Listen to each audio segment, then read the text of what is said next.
Hi, and welcome back to Football Made Simple. The first Champions League semi-final took center stage as Nagelsmann's Leipzig locked horns with Tuchel's PSG. And in what was in the end a comfortable win for the Parisians, PSG came out on top 3-1 and will be heading to the finals thanks to goals by Marquinhos, Di Maria and Bernat. The XG indicated it was a deserved win, 3.6 to 1.1. But what tactics does both managers use? Let's take a look. A quick reminder of the formations used by both sides, as seen on the OneFootball app. OneFootball will get you match updates, formation updates, as well as player and team stats, and so much more.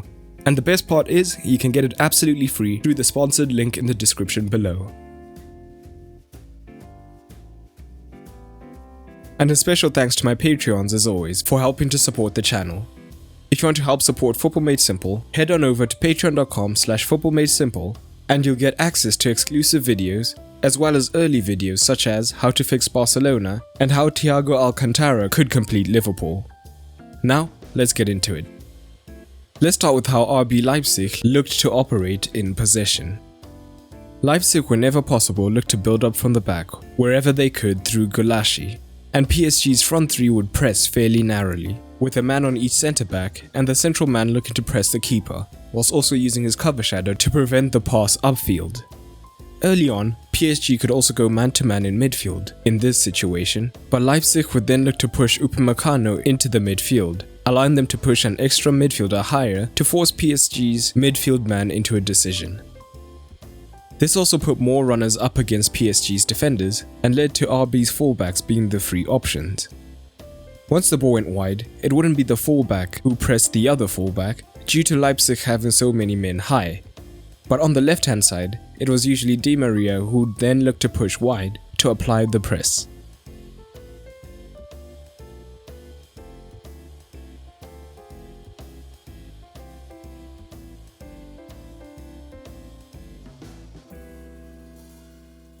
An example of this is the disallowed goal. The ball goes wide to Angelino and Herrera is across to cover, and we can see that Upamecano had pushed high to form the double pivot alongside Campbell, while Di Maria and Mbappe have a man each.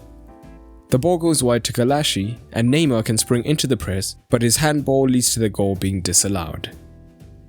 A similar pressing mechanism led to PSG's second goal. Mbappe and Di Maria are each on a wide centre-back looking to cut the options whilst the full-back is free. Upamecano pushes up to form the double pivot alongside the midfielder to make it harder for Neymar to mark a man. And this time, Di Maria manages to take Klostermann out of the game with his cover shadow while still pressing Gulaschi. And we see that Herrera was ready to push wide onto Angelino, but Paredes backs up the press. The pass is sloppy and Paredes intercepts, leading to Neymar's brilliant assist. But generally in open play, Leipzig lined up in a 4-1-4-1, although their shape was always highly fluid. PSG's front three would still look to press man-to-man here, and at times, we saw the space behind the high PSG line, which Werner could have taken advantage of, but of course that was not possible. A lot of progression was often dependent on Campbell, who would often be the single pivot as Ulmer and Sabitzer pushed extremely high, as Leipzig generally tried to get men between the lines. This would also at times force Herrera and Paredes deeper, opening up space for Campbell.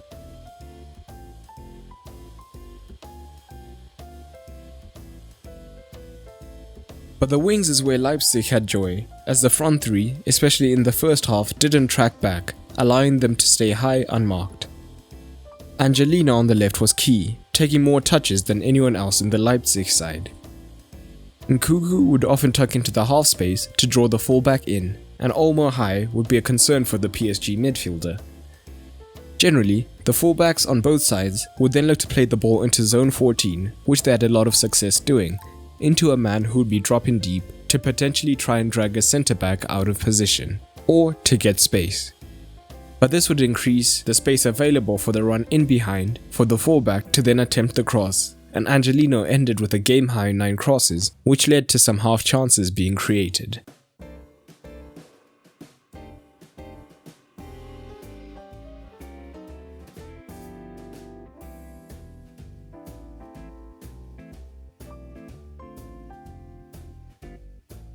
When Schick came on, Leipzig shifted to a 4-2-2-2.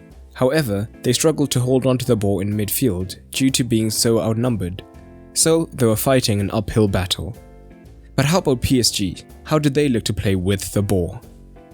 PSG could usually come through the first phase of play easier, as Leipzig were wary of Neymar dropping between the lines if they pushed high, as well as the pace of Mbappe in behind with the ball over the top.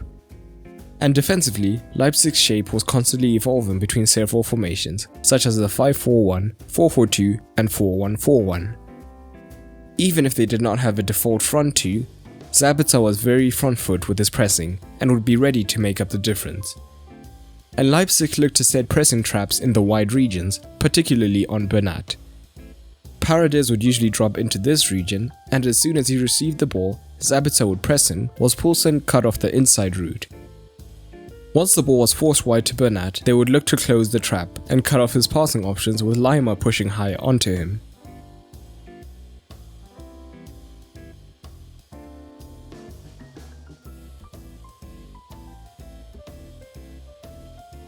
This mechanism led to a half chance as well.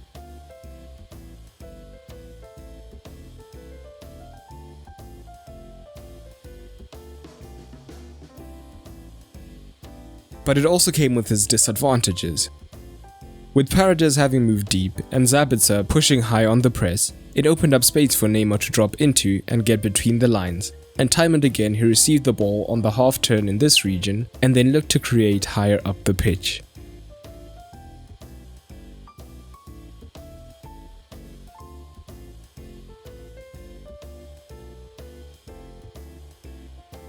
They also had success on the left-hand side through Bernat when he moved higher up the pitch. When Mbappe moved centrally, it dragged Mukiele with him, and oftentimes, Lima was often drawn central as well. As a result, Bernat was able to get on the ball and spend the majority of his time high in the opposition half, as his heat map shows. Overall, it was a deserved win for PSG, who managed to come away with the win despite missing some gilt-edged chances.